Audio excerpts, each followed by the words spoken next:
Tonight, from Boston, the Advocates.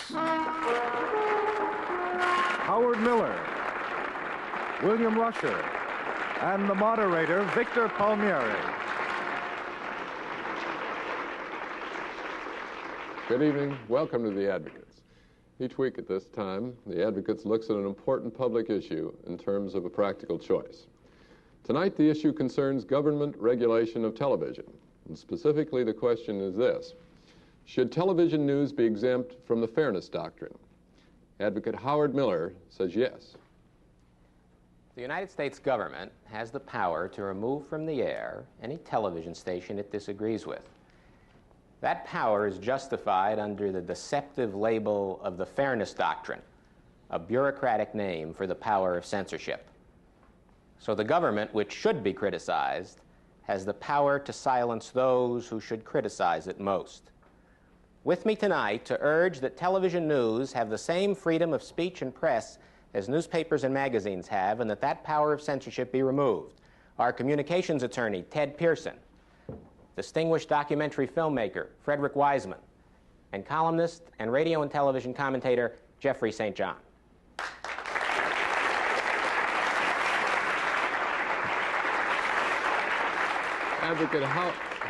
Advocate William Rusher says no. The slanting of television network news is one of the open scandals of the American society. And yet, to date, not a single effective step has been taken to bring a little balance into this crucially important area. On the contrary, the forces that favor the present slanting are on the offensive tonight. They actually want to abolish the one existing check on their power to slant the news as they please. With me tonight to oppose this proposal are Edith Efron, author of The News Twisters, television news producer Arthur Alpert, and Professor Paul Weaver of the Department of Government of Harvard University. Thank you, gentlemen. And now, ladies and gentlemen, for some background on tonight's question. It is the so-called fairness doctrine which, more than anything else, distinguishes the First Amendment protection afforded to broadcasters from that enjoyed by newspapers and magazines. The fairness doctrine evolved over a period of 40 years as a guiding principle in assuring the public an opportunity to hear contrasting views on controversial issues of public interest. The doctrine requires each radio or television station, when it treats a controversial subject, to seek out and provide an opportunity for the expression of contrasting views. The object is to assure that all points of view on controversial issues are aired, thereby fostering what the Supreme Court has called uninhibited, robust, wide-open debate on public issues. The Federal Communications Commission, which issues broadcast licenses and acts on license renewals, also judges the performance of stations in meeting their obligations under the fairness doctrine. Critics of that arrangement contend that it represents implicit regulation in areas of program content, in short, censorship. The last major revision of the fairness doctrine occurred in 1949, when television was still in its infancy. Since then, television has become the principal means by which the American public is informed. As such, it has enormous power and influence.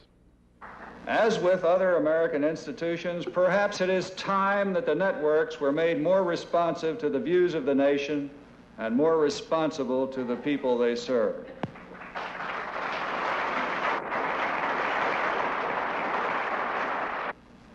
The American people would rightly not tolerate this concentration of power in government.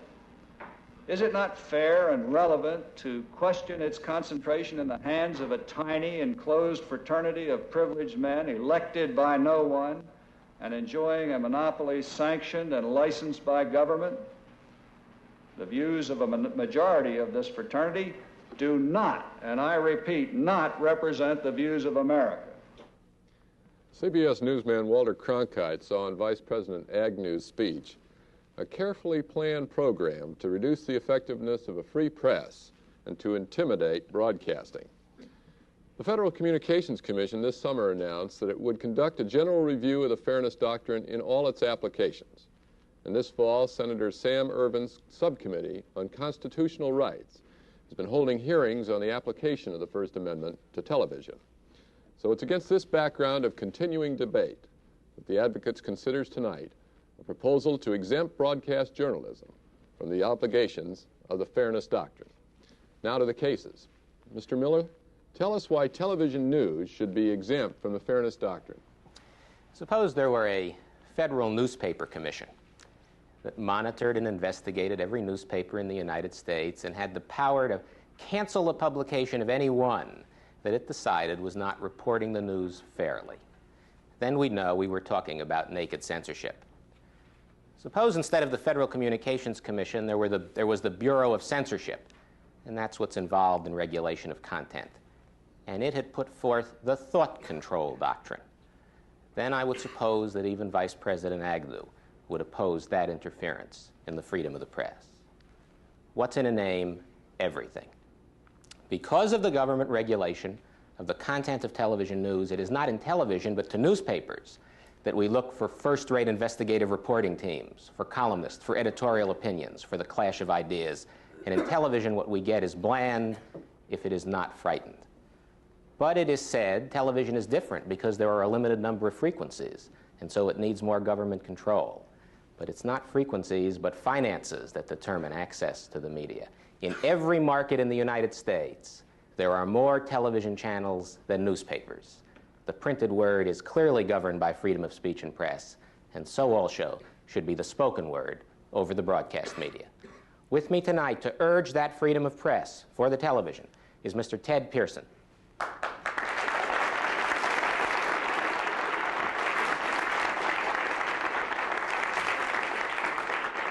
Good evening, Mr. Pearson. We're glad to have you on the program. Thank you. Mr. Pearson is a distinguished communications law attorney. Mr. Pearson, what has been the result of the Fairness Doctrine?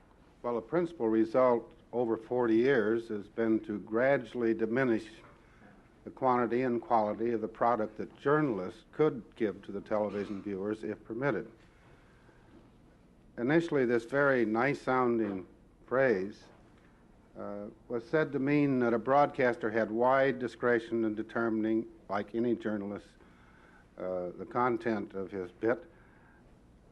However, the Commission was also asserting the right at that time to exercise its discretion as to whether the broadcaster has acted reasonably and in good faith.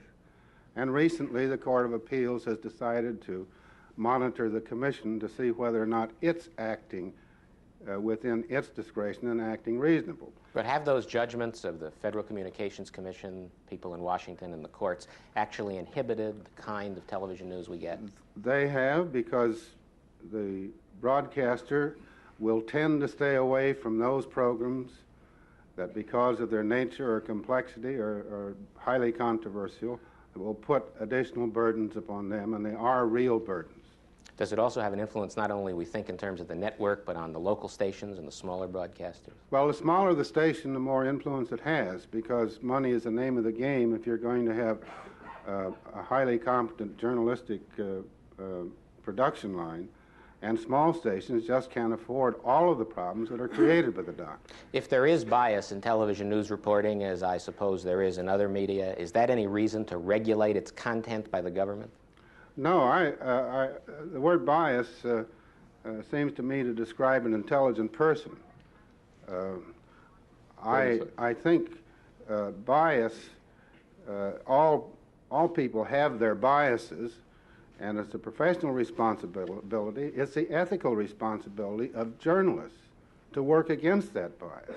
And that's what they try to do. I don't think the same thing exists in the people who are reviewing their judgments, or will substitute their judgments for those of the journalists. And how do we deal with the question of bias in other media? Do we regulate it or simply let the biases clash? Well, Brief answer, please. the way is not to eliminate the bias, but to have many biased people talking. All right, with that, let's hear from another attorney, Mr. Pearson, who has a question for you, maybe more than one. Mr. Pearson, do I understand just off the top here that you do concur that there is such a thing as bias in television news? Well, indeed. Of Oh, course. well, wait a minute. I'll wait. I said that broadcast journalists have their biases as well as any other people. I said that their professional responsibility is to strive always to eliminate those. I wouldn't think that unless they can walk on water, that all of them succeed at all In point times. of fact, doing it. therefore, there is some bias in television news. You would admit that. we have I a think problem. I've answered your question. Yes, It's right, bound right, to seep right. through. Mr. Miller said one thing in his opening statement that I would appreciate your clarifying for me if you can. He complained, or at any rate he said, and I took it to be a complaint, the government has the power to remove a station from the air by revoking its license. That was, I take it, the implication. I didn't understand him say that. Well, it does have, doesn't it, in any case? Oh, yes, they do Revocation have of the that, license. but Do he you didn't say object that. to that? Should government get out completely of the licensing business? I'm rather encouraged by that if that is your drift and his. Should government simply have no voice in the matter of who gets licensed? Well, I would suspect it would be impossible to have broadcasting unless there was licensing. So you do favor licensing, and that involves the right to remove, doesn't it? Well, of course it does. Of course it does. But for proper reasons. Precisely. Now, you, Mr. Miller, also said that there are more television channels than newspapers in every outlet in America. True. That carefully overlooks magazines, though, doesn't it? Well, add them makes no difference. Oh, it does. It makes a very great difference. Well, how many for the reason- magazines do you suppose there are? Let's just find out. I happen to be the publisher of one. I know something about the Well, that's competition. one. Yes, that's one, and there are others. Some there are, people as a think matter it's of a fact, dozen. there are, as a matter of fact, hundreds upon hundreds of national magazines in this country, as well as about 8,000 newspapers. Well, Let me ask you, just let me just ask- a moment. I represent the Magazine Publishers Association, and it's my understanding one of from my them that they employees. have 400. Pardon me.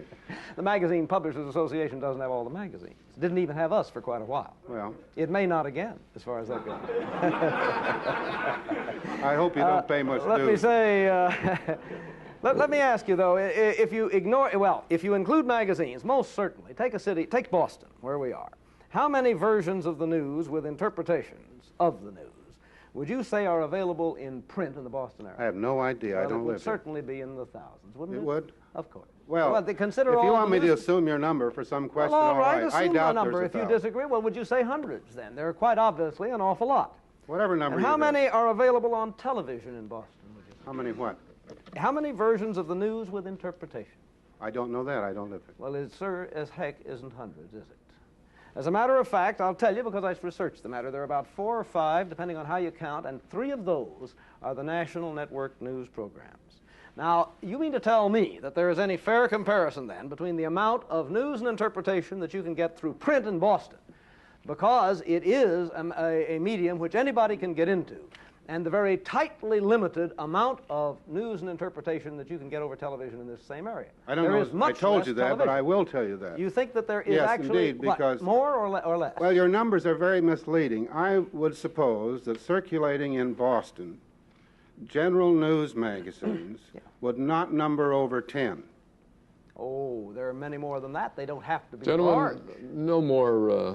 no more numbers games All right. about magazines started or that, television. With due respect, I think it I'll is... stipulate that. If I may, that Mr. we Palmieri, started it. may I make the point then simply this way, that the argument that there are as many television outlets as magazine and newspaper outlets is nonsense. There are an infinite, or a I'm substantially sorry. and potentially infinite number. Mr. Pearson, I have to interrupt the examination, and we have to move on with the show. Can I Okay. thank you for being on the Advocates?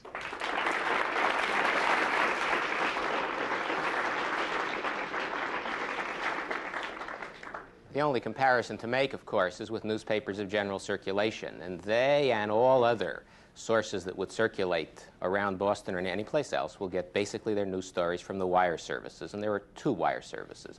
There are simply not that many versions of the news. There are in every outlet in Los Angeles, 7 stations, 2 major newspapers. That goes to the major question of what we're concerned with, harm to the news. And to talk to that, I've asked to join us Mr. Frederick Wiseman.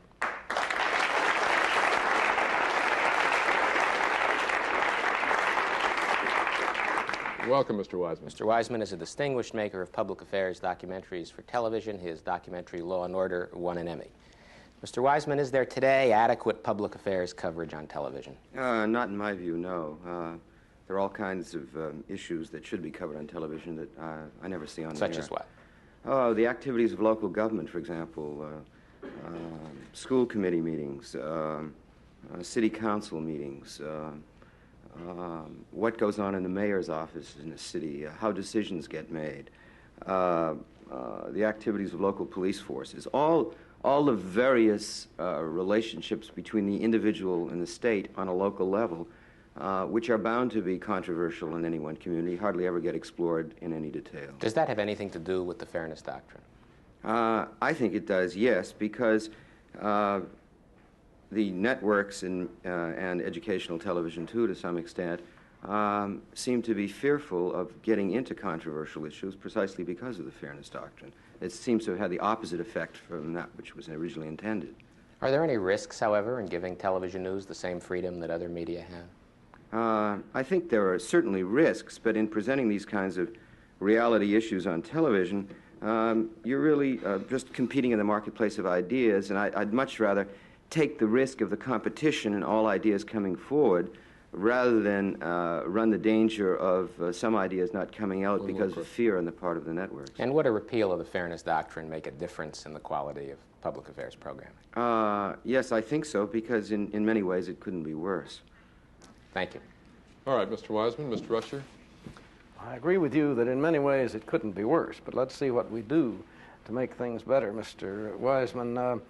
From your remark about risks, I take it you do not deny that there is, in fact, bias in television news? I think that any kind of reporting is essentially subjective. Right. And you complained, I believe, that television is afraid now to get into controversy or into what particular types of things are they afraid to get into, for example?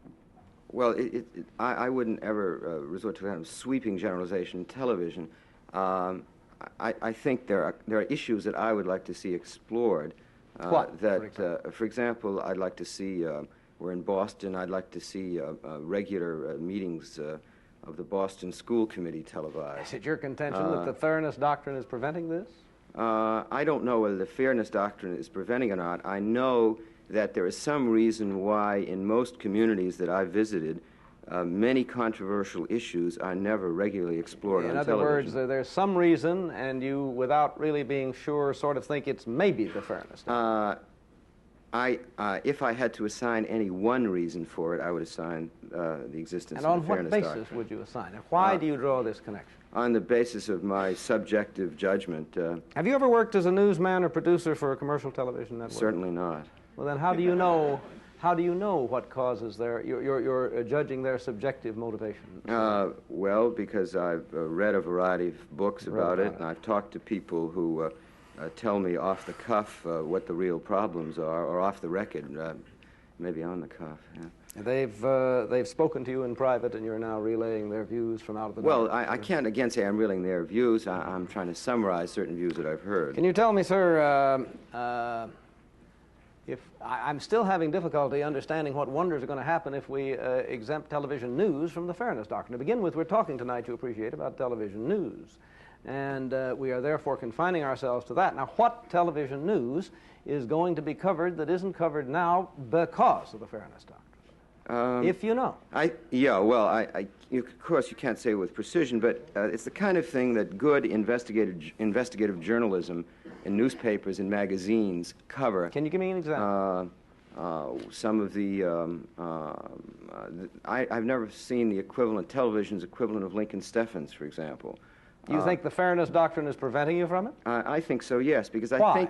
I think that television stations in most communities that I've observed are afraid to get into very controversial issues. So you said. Well, let me interrupt at this time because I think, Mr. Wiseman, that some of the subsequent witnesses may be furnishing exactly the examples that Mr. Rusher is asking about, or at least I think Mr. Miller may be asking them about those examples. And so we'll move on now, Mr. Rusher.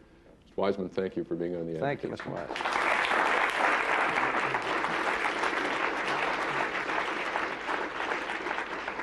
For our purposes, we understand television news includes public affairs documentaries, and it's the absence of powerful ones of those, as well as in the news department, that Mr. Wiseman was talking about. Those in power, of course, always oppose free speech, because it's the function of the freedom of speech to criticize those in power. We've built up this curious distinction between print and word on the broadcast. As Mr. Rusher mentioned, he's the publisher of the National Review. It is quite natural to ask, if the government cannot monitor the content of the National Review and cancel it because it is not fair, why does it get the right to monitor the content of every television station in the country? Thank you, Mr. Miller. We'll be back to Mr. Miller for his rebuttal. Now let's go to William Rusher and find out why television news should not be exempt from the fairness doctrine. Bill? America is rightly proud of its free press. There are about 8,000 newspapers in the United States and many hundreds of magazines. Out of this rich array of materials, you and I can choose anything we like and glean almost any imaginable political opinion. But television is different, because in the present state of affairs, only a few channels are available for commercial broadcasting in any given city or town. These channels, in turn, 576 out of the national total of 689, are monopolized by just 3 huge national commercial networks. The result is that when you turn on your TV set to hear the national news, you have just one of 3 choices: NBC, ABC, or CBS. I need not tell you then how vitally important it is that the news broadcasts on these 3 networks should be free from political bias or slanting. The newscasters on these evening news programs are talking to 40 or 50 million people who count on them to make sure that both sides or all sides of a story get told. If they don't, we have just one recourse: the so-called fairness doctrine of the Federal Communications Commission, which the Supreme Court has already ruled constitutional, and which requires that if a newscaster tells only one side of the story, time must be given to somebody else to tell the other side. Note that there is no censorship here. The newscaster can slant all he wants to. All that is required is that time be given to the other side of the story as well. The FCC has done a very poor job of enforcing the fairness doctrine, as you can tell by listening to the 7 o'clock news any night. But evidently the commercial networks find it burdensome anyway. And tonight we are told that the fairness doctrine must be abolished as far as television news is concerned. To tell us why, on the contrary, its rigorous application is essential for the time being, I call first upon the author of the exciting new book, The News Twisters, Miss Edith Efron.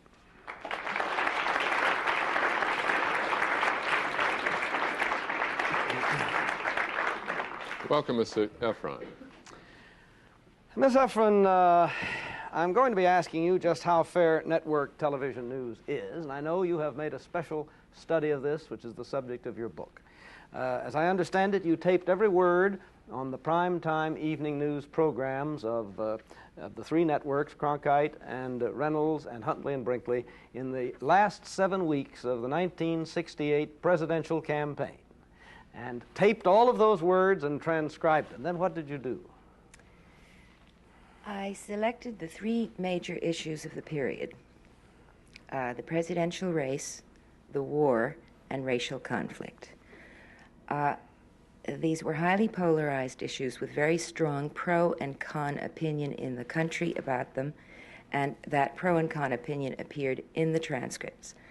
I analyzed the material. I pulled out the pro and con opinion on each of the major controversies, and then, using an equal time standard as the ideal, I tallied the number of words of pro and con opinion on each issue. The result was very dramatic. The opinion was virtually all concentrated, loaded on one side of the controversies, and with almost no exception, it reinforced or was masked on the Democratic, liberal, or left side of the controversies. Now let's take from your study the biggest issue of them all that year in those 7 weeks of 1968, Nixon versus Humphrey versus Wallace. How was opinion distributed on the networks among those 3 candidates? Well, let's look at my charts. Here you will see black is antagonistic opinion, white is favorable. And this is the Wallace chart, I believe? This is the Wallace chart, and you will see that on all 3 networks, the antagonistic opinion dominates the totals, but not catastrophically. The number of words on top of the columns are the number of words spoken pro or anti on that network. That is correct. How about Mr. Humphrey? How did he fare with the network? Well, let's see that chart. Here you will observe that the first 2 networks, ABC and CBS, some degree more favorable than antagonistic opinion. On NBC, antagonistic opinion was greater than favorable. But taken as a group, one might say that it's close to fair and somewhat friendly. And how did Mr. Nixon fare with those three networks? All right, would you put that chart on, please? Your laughter speaks for itself. The bias is absolutely drastic. It runs around 10-1 anti-Nixon on all three networks. This during a period when, until the last week, Mr. Nixon had a commanding lead in the polls. Now, take the other two big issues you mentioned in 1968, the Vietnam War and the racial issue, and very briefly tell us what you found with regard to those issues. Well, there was a principle in common, and that was that the prevailing attitudes of the majority at that time were either given short shrift or were omitted from the coverage altogether. And what was on the news, the opinion transmitted on the war, for example, was minority anti-war opinion. And on the blacks, black militant, black separatist attitudes with heavy rationalization of violence, which totally contradicted the majority black views of that period. And lastly, then, can you tell us briefly what, in your mind, the solution to this problem is?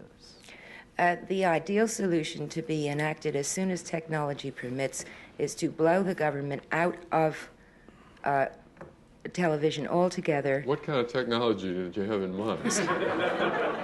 CATV, pay TV. I see. I just want to make that clear. To expel the government totally from the confines of an intellectual medium. Until that is done, and the public, Congress, and the various vested interests are educated thereto, the basically monopolistic situation that exists cannot be deprived of the only hedge against this kind of thing. And that's the fairness doctrine. Yes. All right, let's hear from Mr. Miller on cross-examination. Ms. Efron, if the networks are consistently giving out information against the majority wishes of the American people, one of the things the study may prove is the remarkably little influence they actually have. Yes, that's true. Whenever the bias is that gross, even idiots can see it. Let me ask you, though, in fact, there are other sources. I mean, you simply looked at one source of the news. Many other sources are received with biases on other sides, isn't that correct? You mean in total network coverage? Total media coverage. The network primetime news shows. No, media. Newspapers, magazines, total media coverage, many sources of information to the viewer. He may get a bias from one side. All studies indicate, Mr. Miller, that the majority of the American people receive their primary political information from those three shows, which is why I did that study. But in fact, though, during an average week, there is more local programming across the country in terms of local news than there is network news. In terms of the understanding of the nation, this is the source of understanding of the nation for most Americans. But where does that lead you? Well, how can it be the major source of understanding if it's consistently against the majority of what the people believe? I don't understand your question. Well, let's ask another one then. What is your solution? Let me talk about your solution. What would you do, for example, with other media in a one-newspaper town? Of all the cities in the United States, there are 1,300 cities that have only one newspaper, and that's all. Would you impose a fairness doctrine on that monopoly? Not in the least.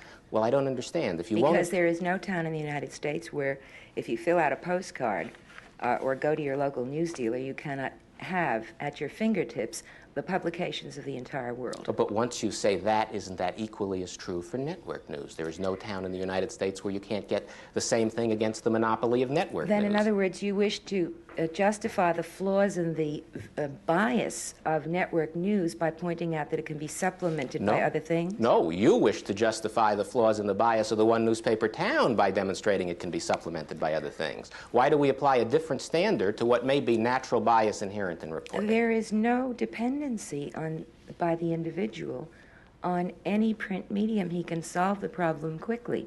This is being poured into the nation by three gigantic corporations, a triple-headed monopoly which allegedly is fair, which declares itself to be Let's fair. go back over the reasoning and let's understand it. Yes. One newspaper towns, only newspaper in the city, 1,300 cities in the United States like that. You think that does not present a problem of fairness because there are other sources of news for people who read that newspaper. But you do think the monopoly of television presents a problem. Because people can get alternatives and the whole spectrum is available if they wish to buy it. You cannot find the whole spectrum on network television. It is not there. But you think that getting other media information can counteract the bias of a newspaper. Why can't getting other media information counteract the bias of the television station?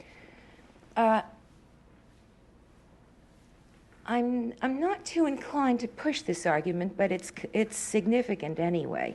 People prefer television. It has the greatest amount of impact, the greatest amount of vividness. It consequently has the greatest effect. Also, may I say... Do you know that from your study? My own study? Yes. No. Okay. No, it's And as a matter of fact, your study was simply a gross estimate of the words used. There was no study done of the influence of those words on the vote. None whatever. For example, Certainly one of not. the things you mention in your study is the crowd reactions. You list, for example, crowd reaction against Nixon is listed as anti-Nixon when it's shown. As public opinion. As public opinion. Yes. Would you say the crowd reaction against President Nixon in San Jose, where he was stoned and later saw that that was publicized throughout the entire country, would you categorize that in the 1970 election as pro-Nixon or anti-Nixon? Public response was anti-Nixon. Anti, despite the fact that the president himself went on all three major networks to show that again and again because he thought it helped him, and you would categorize it as anti-Nixon? I would categorize that as anti-Nixon opinion. Yes. But you had the stoning in San Jose before the 1970 election. In fact, are you asking about how I would classify Yes. it in my study? There would be various classifications because obviously it would be Nixon opinion as well that was going on. But in other cases you assume that every crowd reaction against the candidate is anti the candidate. You said that. If the reporter says so. That's right. Well, the reporter says it. So in this case, the reporter says it, which he did. You categorize it as anti-Nixon. The president didn't think so. He had that shown all over No, the the president United had States. other purposes which would be perfectly clear Which directly. would be pro-Nixon. Which would be pro-Nixon, yes. Of course. Certainly. So the same event could be anti or pro depending on the bias of the viewer looking at it. Different aspects of it would have different purposes objectively that could be named and classified. Exactly. And who decided the categorization for each of these events that you categorized? The reporters, You did. in most cases, pardon me, the reporters in most cases, in the Mr. gross... Efron, Pardon may me? I interrupt you? I want to thank you for testifying here tonight. Mr. Miller?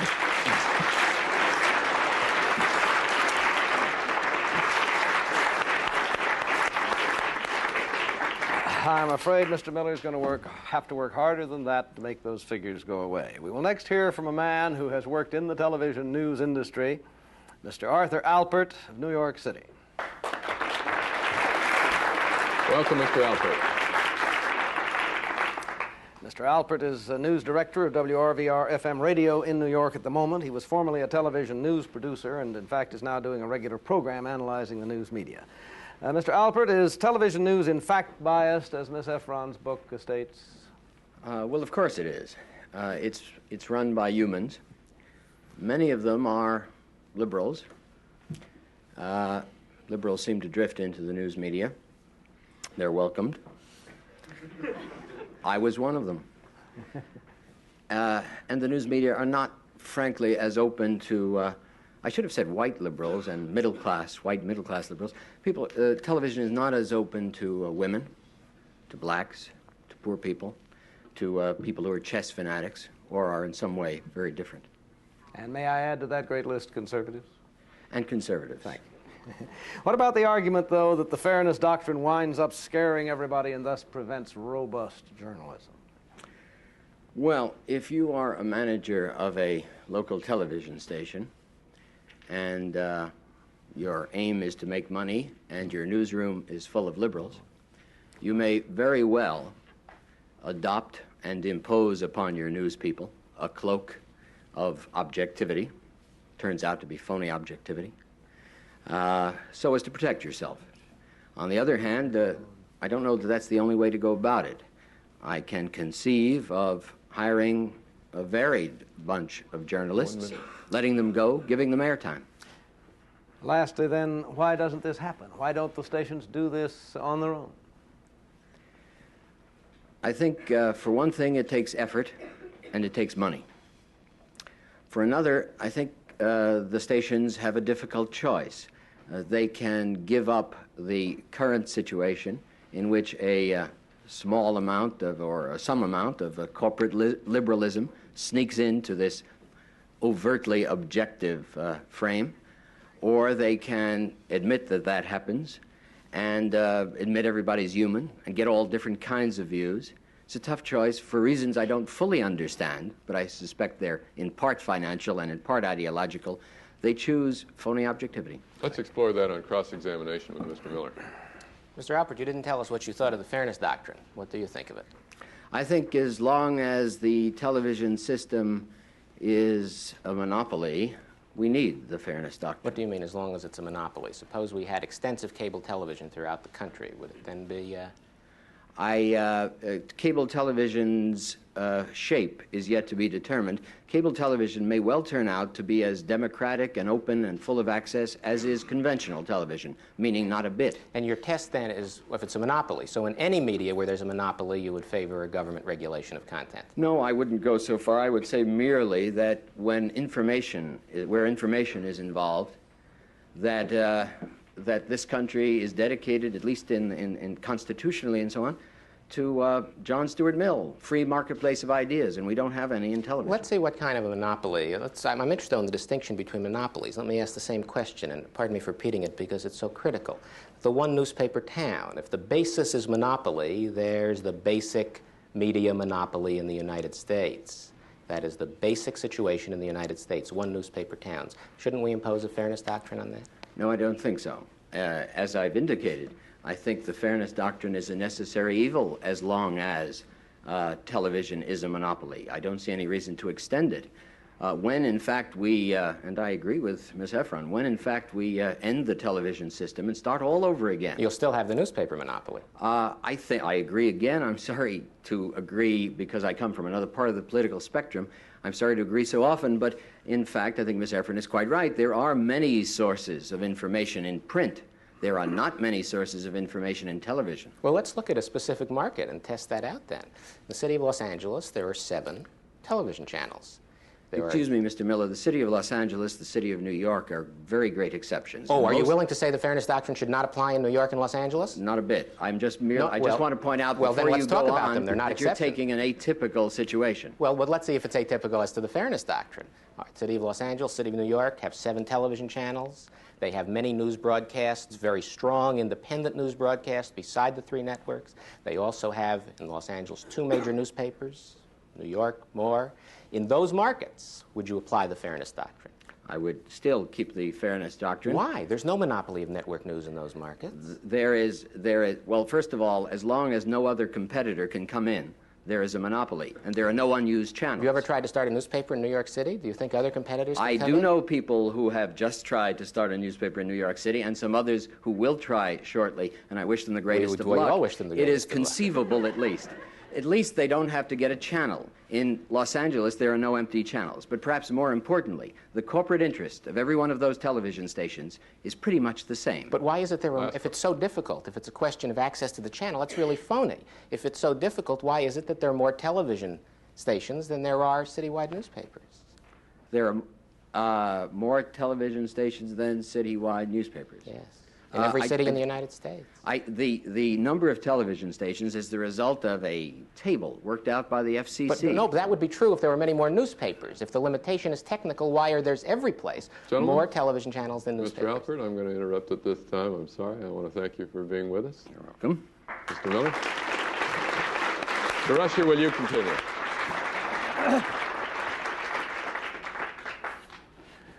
I have my 30 seconds, and I'm going to use them to address this matter of the one newspaper town which so bothers Mr. Miller.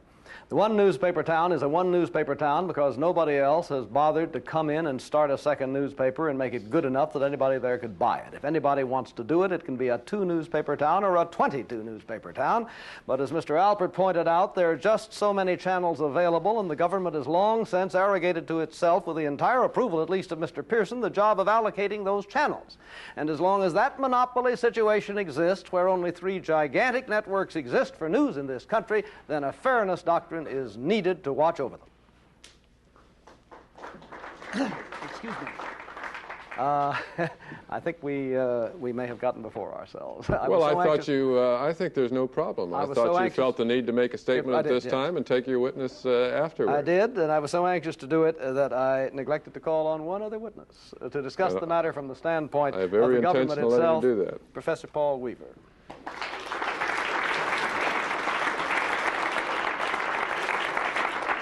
Well, Professor Weaver is professor of government at Harvard and teaches a course in media. You know, I'm glad I did take those 30 seconds then, because while I lose my rap, I will save you a certain amount of trouble on cross-examination. We've taken care of that question.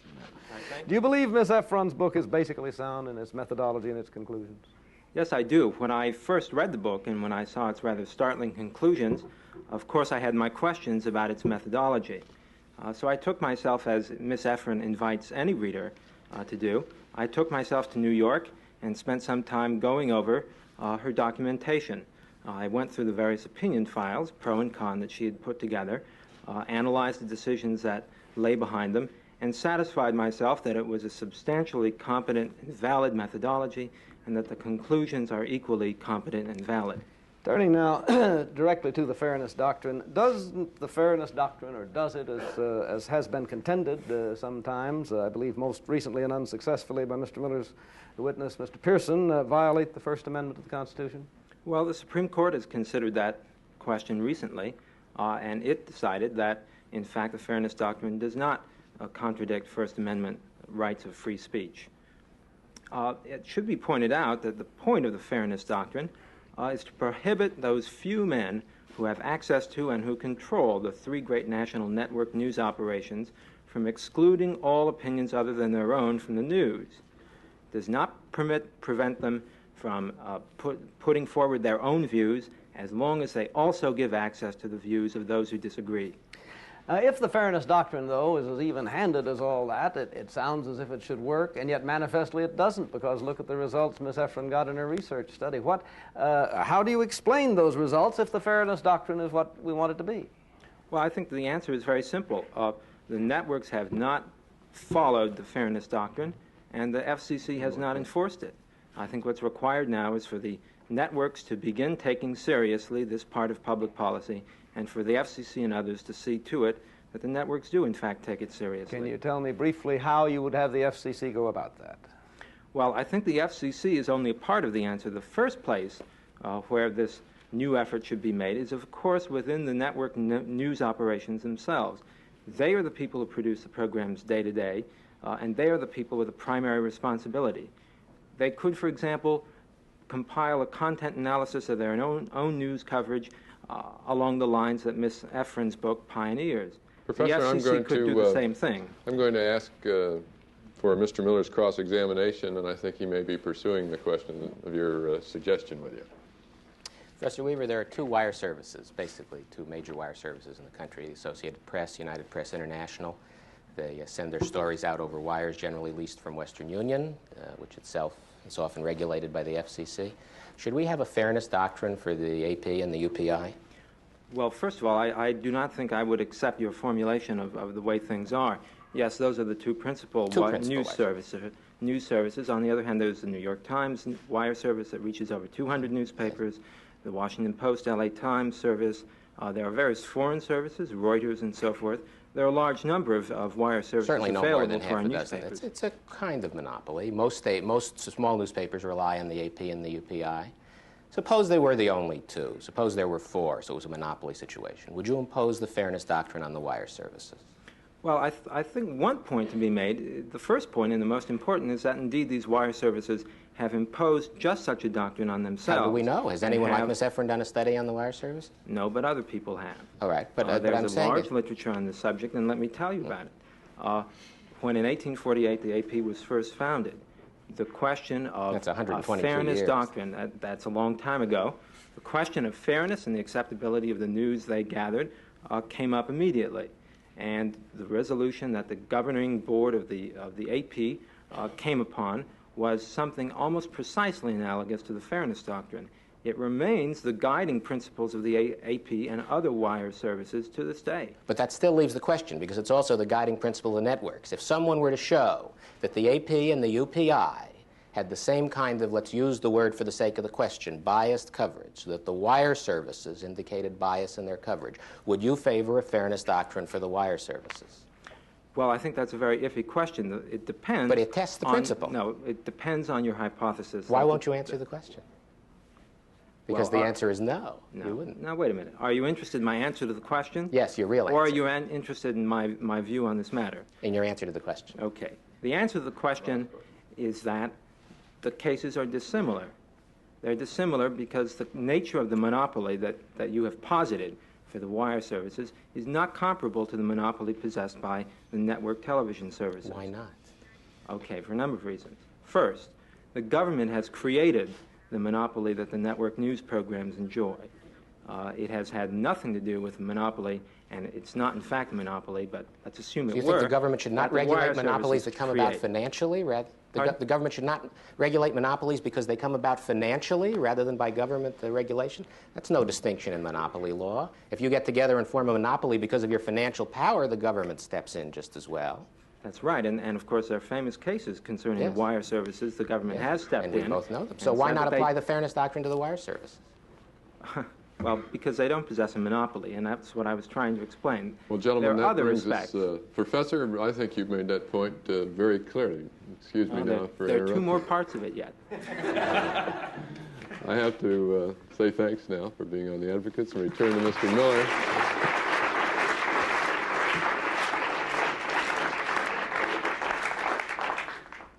Everyone, of course, wants to shy away from the consequences of what's being done. But censorship is censorship, whether it's applied to the print media or to a voice on the broadcast. And if you begin to regulate the content of television news and public affairs because it goes out over the airwaves and there are only 3 networks, despite the exception of Los Angeles and New York, then you've set the principle for regulating the content of the wire services and one-town newspapers as well. Is that what we mean by freedom of speech? To talk to that question, I've asked to join us tonight Mr. Jeffrey St. John.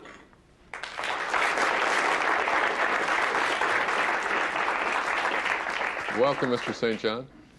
Mr. St. John is both a newspaper columnist and a radio and television news commentator.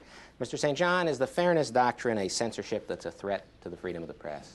Yes, particularly if the government is empowered to, at its own will, to intimidate those who are the transmission belt for ideas, whether we agree or disagree with those ideas. And is there, in fact, a real threat that this fairness doctrine, now that we have it in television, may move on to newspapers and other forms of communication? There's no question about that. As a matter of fact, current FCC commissioners and past FCC commissioners have said publicly that there should, in fact, be a fairness doctrine for newspapers, to which Clifton Daniels, the former managing editor of the New York Times, and now in a higher position with the Times, said in effect that if you begin editing newspapers by judicial fiat, you no longer have newspapers, but transmission belts for those ideas of those people who hold the coercive power of government. Why do people think of the fairness doctrine? Are they afraid that people who read and see the news can't make estimates on their own of what's going on?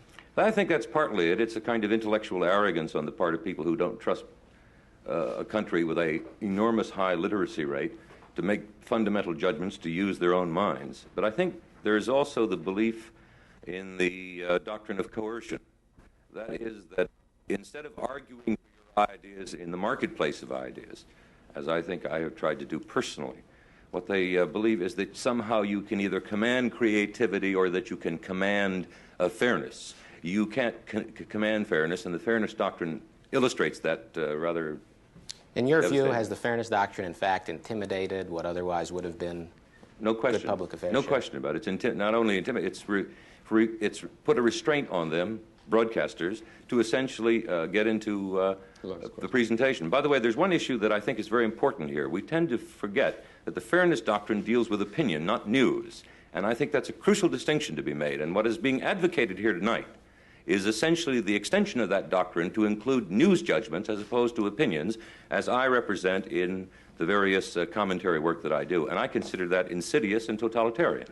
We've heard that all the networks are populated by liberals who are out to tell us what to think. Is there a vast liberal conspiracy in the news media? No, there's not a liberal conspiracy, but there is a predominant liberal bias in broadcasting today. Is that a reason to regulate its content? No, no. Right, the way that you get at that particular problem is that you argue for your particular values to change that through peaceful, persuasive needs and not by government coercion.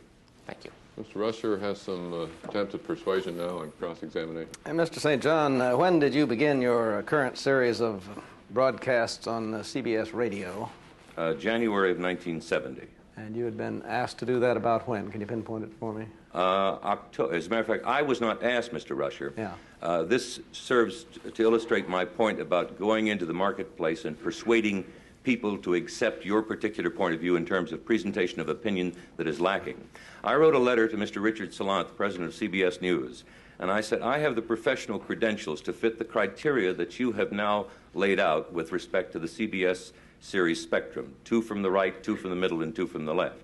I received a letter in which I said to contact Mr. Emerson Stone, and that's the way I got this particular assignment. I've done this also in other... January 1970. January 1970. What a felicitous coincidence that Vice President Agnew's speech we saw was in November 1969. Well, I take Might have helped. I take the view, Mr. Rusher, simply the fact that the Vice President's speech performed very valuable service. It flushed out the buzzard called bias. It does exist.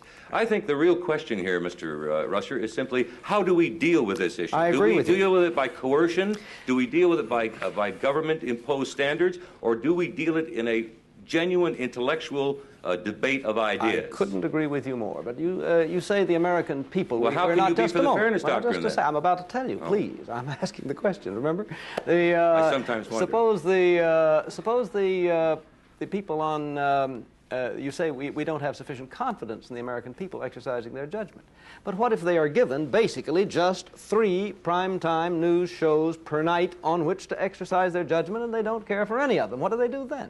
Listen to you on CBS radio? No, what they do is, you're scrambling your categories. Tell me what they do. You're assuming, I'm going to answer your question. I hope You're assuming that essentially the issue is one dealing with news.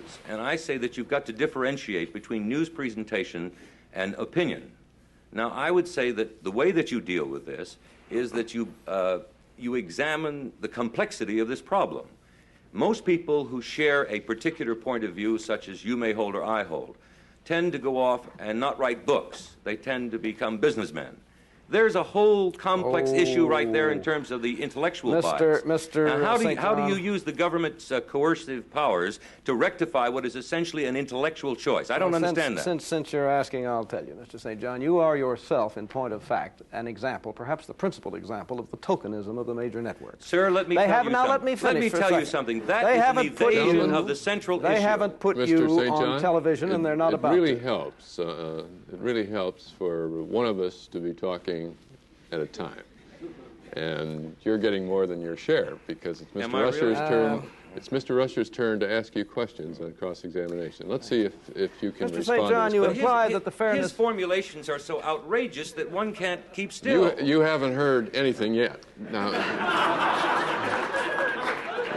I'm beginning to be very grateful that the fairness doctrine stands between me and Mr. St. John. I'll tell you that. And I'm very worried that the government stands between you and I and liberty.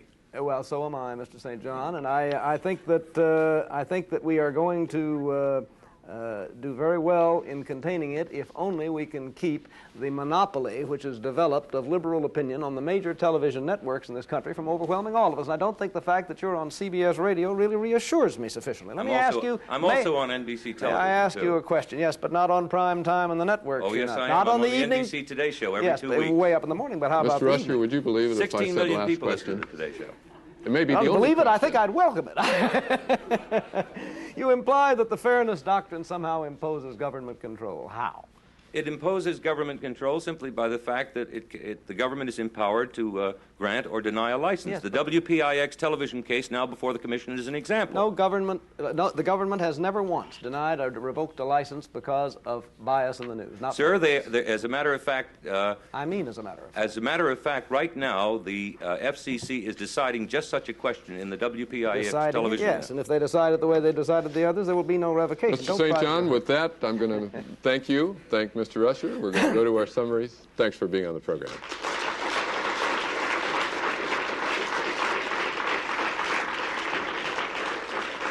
Miller, you have 1 minute to summarize your case. Every generation has to learn anew what freedom of speech is. Freedom of speech was only once applied to the print, and now we have new media, and we're faced with a major challenge to it. The limitation on television channels is not the limitation of frequency. The limitation on media is the limitation of money. There simply are no other newspapers that have been started in major markets. In all places, there are more television channels than newspapers. Does that mean that fairness must be imposed on newspapers? Does it mean it must be imposed on wire services? The questions have been constantly evaded, but once freedom of speech is invaded, those questions cannot be evaded. basically, to believe in the freedom of speech, you have to believe in what is true, that the clash of the biases in the marketplace of ideas, that the clash of everyone's opinion can be judged and valued by all the people. Thank you, Mr. Miller. And Mr. Rusher, you also have 1 minute for your summary. The biases will be allowed to clash. You are watching this program on your television set, and I cannot think of a better person, therefore, to ask, do you feel that these three huge commercial television networks in their news programs are giving you the truth, the whole truth, nothing but the truth? Mr. Miller's own three witnesses, not one of them, said so. These newscasters are just as human, just as prejudiced as you and I. And if so, given their virtual monopoly, what on earth is wrong with a fairness doctrine that requires them, if they slant the news, to let someone tell the other side of the story? Is there any sane reason why such a simple requirement should be abolished until that happy day when pay TV or a scientific breakthrough in the number of available channels can break at last the monopoly of the big three? You watch The Advocates, I assume. I hope you like it. Would it be a better program if you heard only Mr. Miller's side or only mine? How would the cause of freedom conceivably gain by such a change? I urge you to vote against tonight's proposal. Gentlemen, thank you both. Well, now it's time for you at home to act. Express your views on tonight's question.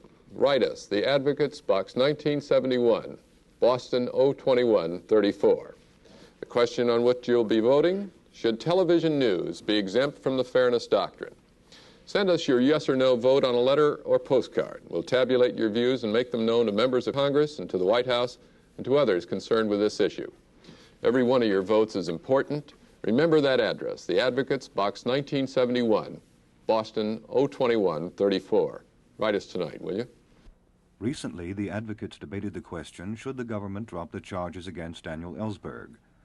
Of the more than 7,600 viewers across the country who sent us their votes, 4,809, or 63%, were in favor of the proposal, and 2,813, or 37%, were opposed. 43 expressed other views. Now let's look ahead to next week. Every time you get into your car these days, there's a possibility that you may hit somebody. Or something. Sometimes it's your fault.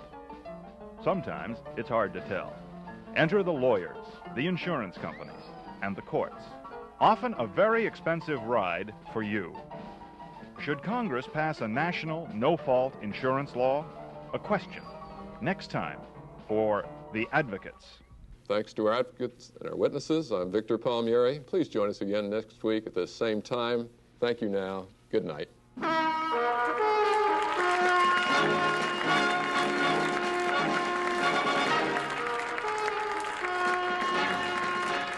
The Advocates as a program takes no position on the issue debated tonight. Our job is to help you understand both sides more clearly.